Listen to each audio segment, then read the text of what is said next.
पूरी लाइफ हमें ये सिखाया जाता है कि बड़ा लोन मत लो, क्रेडिट कार्ड से बचो, खुद को कभी भी कर्जे में मत डालो, सिक्योर जॉब करो, बिजनेस तो रिस्की होता है। लेकिन हर्षद मेहता कहते थे कि लाला, रिस्क है तो इश्क है। बिना सोचे समझे लिया गया रिस्क आपको बर्बाद कर सकता है, लेकिन एक कैलकुलेटेड रिस्क लेना आपको ग्रेटनेस की तरफ ले जाता है। और बिना रिस्क लिए फाइनेंशियल फ्रीडम को अचीव नहीं किया जा सकता। और आपको फाइनेंशियल फ्रीडम की तरफ लेके जाना ही इन्वेस्ट वाला का मोटिव है। अब सोचो, धीरू भाई अंबानी के पास इतना बड़ा बिजनेस करने के लिए पैसा कहाँ से आया? 1950 में उन्होंने मसाले का बिजनेस शुरू करने के लिए थोड़ा सा पैसा जमा किया, लेकिन जरूरत थी और ज्यादा मनी की। तब उन्होंने अपने साले यानी कि अपनी वाइफ के भाई के साथ पार्टनरशिप की और धीरे धीरे उनका बिजनेस प्रॉफिट में आ गया। लेकिन जब उन्हें एक्सट्रीम कंपटीशन का सामना करना पड़ा बाकी के जो मार्केट प्लेयर्स थे उनसे, तो धीरू भाई अंबानी ने एक बहुत बड़ा डिसीजन लिया, अपनी कंपनी को पब्लिक करने का डिसीजन। जनवरी 1978 में धीरू भाई अंबानी ने 58,000 मिडिल क्लास लोगों को मना लिया अपने 28 लाख शेयर 10 रुपए के दाम पे बेचने के लिए।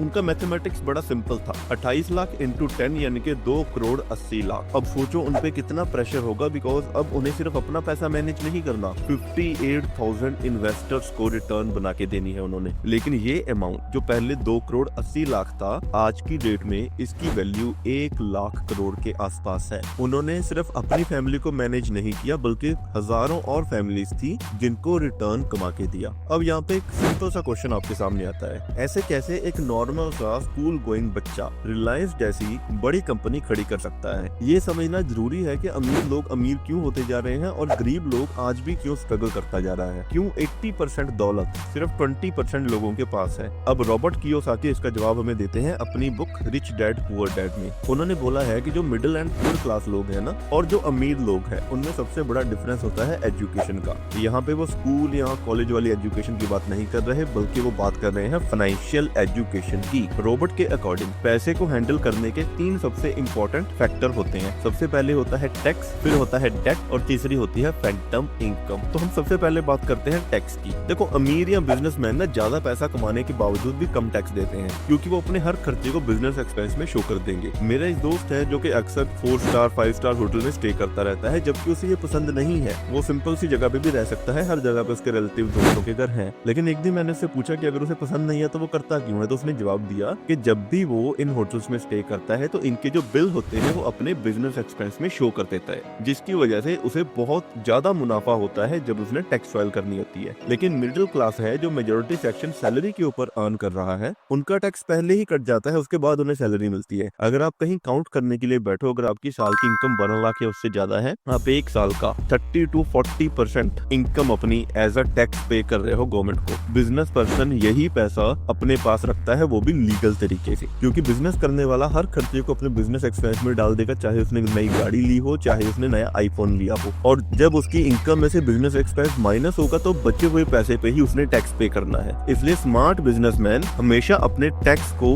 बचाने में पूरा फायदा लेते हैं। दूसरे नंबर पे आता है कर्जा। देखो, ये सबसे पावरफुल टूल है जो लोगों को अमीर बनाता है, और यही सबसे खतरनाक टूल है जो कि कई लोगों को गरीबी के साइकिल में घुमाता रहता है। अब यहाँ पे 80% लोग क्या करते हैं हमारे इंडिया में कि वो जब भी वो लोन लेंगे या क्रेडिट कार्ड को स्वाइप करेंगे तो वो लाइबिलिटीज खरीदते हैं, जैसे कोई फोन ले लिया, कोई कार ले ली, जो कि एक्चुअली में उन्हें पैसा कमा के नहीं देता। लाइबिलिटी और एसेट में बड़ा सिंपल सा फर्क है। लाइबिलिटी आपकी जेब से पैसा लेके जाता है, एसेट आपकी जेब में पैसा डालता है। अमीर लोग कर्जा लेंगे एसेट बनाने के लिए। अब जैसे मुकेश अंबानी ने जियो के लिए 12,850 करोड़ का कर्जा लिया। बिजनेस में प्रॉफिट जो था उनके लोन के इंटरेस्ट से कहीं ज्यादा था। फॉर एग्जाम्पल, उन्होंने लोन लिया था 8% के ऊपर, उनका बिजनेस जो है वो उन्हें कमा के दे रहा है 20%। तो अपना लोन सेटल करने के बावजूद भी 12% उनकी पॉकेट में गया। नॉर्मल लोग क्या करेंगे, अपना पैसा बैंक में रख देंगे जहाँ पे उन्हें 5% का रिटर्न मिलेगा। बैंक क्या करेगा, यही पैसा 10-12% के ऊपर अमीर लोगों को दे देगा। अमीर लोग इसी पैसे का इस्तेमाल करके 20% तक का प्रॉफिट बनाएंगे, अपना पैसा सेटल करेंगे बैंक के साथ और मजे से निकल लेंगे। तो आपका पैसा यूटिलाइज करके वो लोग ज्यादा अमीर बनते जा रहे हैं। अब तीसरा जो इनकम का आता है वो आता है फैंटम इनकम। ये वो इनकम है जो आपको दिखती नहीं लेकिन एक्चुअली बनती है, जैसे टैक्स सेविंग। अगर एक मिडिल क्लास आदमी कभी सोचेगा ना 50 लाख की प्रॉपर्टी लेने के लिए, तो सबसे पहले वो 20% डाउन पेमेंट करेगा अपनी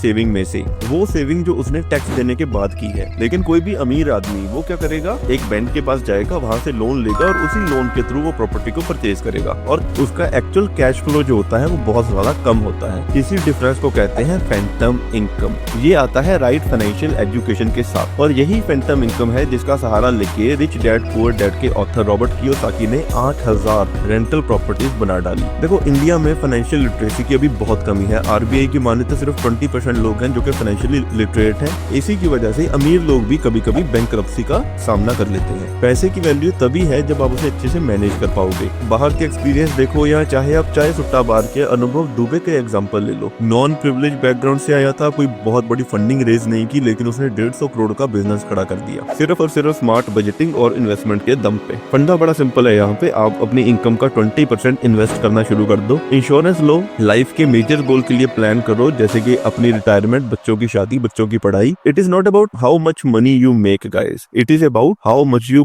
keep and how much you grow. अगले कुछ साल एशिया स्पेशली इंडिया के लिए बहुत बड़ी अपॉर्चुनिटी होंगे क्योंकि ग्लोबलाइजेशन और टेक्नोलॉजी अडॉप्शन एशिया की वैल्यू को बहुत ज्यादा बढ़ा रहा है। जितना जल्दी आप फाइनेंशियली लिटरेट हो पाओगे, पर्सनल स्किल्स के ऊपर काम करोगे, उतना ही जल्दी आप अपनी लाइफ को और देश को एक नेक्स्ट लेवल तक ले जा सकते हो। In the end thanks for watching, you guys are amazing. अगर आप ये जानना चाहते हैं कि मैंने अपनी लाइफ में पहला 1 करोड़ कैसे बनाया था तो वीडियो आपकी स्क्रीन पे शो हो रही है। मैं आपको वहीं मिलता हूँ। धन्यवाद।